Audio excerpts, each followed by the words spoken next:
War on drugs. We will not stop. Pinaplantokhang for ordinary drug users. My God, I hate drugs. Drugs are not just substances that makes you feel good. They damage your lungs, your heart, your memory, and your ability to learn. Vapes can scar your lungs. Alcohol destroy the livers. Pills can stop your breathing. Legal drugs can shut down your organs completely, but the effects aren't only physical.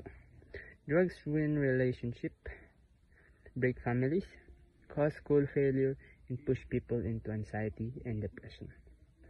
Many people lose their dreams long before they realize the drug is destroying them. And once addiction begins, it becomes a fight that many struggle with for years.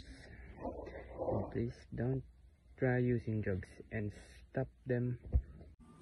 Every day people face choices that shape their future.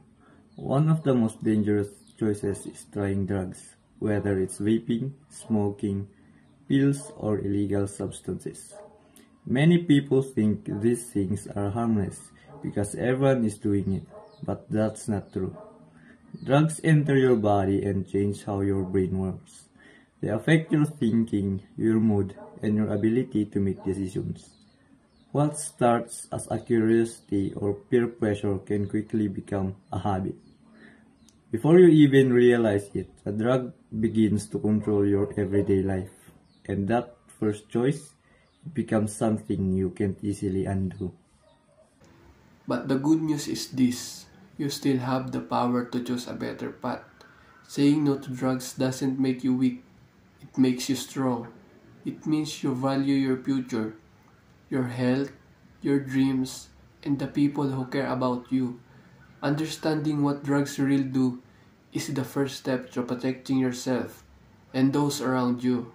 Your goals, your future career, your happiness, they're all too important to risk for a moment of pressure or curiosity. Choose wise, choose health, choose your dreams. Choose life. Say no to drugs. Wag. Wag. Wag. Wag. Wag. Wag. Wag mong subukan. Masisira ang buhay mo at sa huli ang bayan.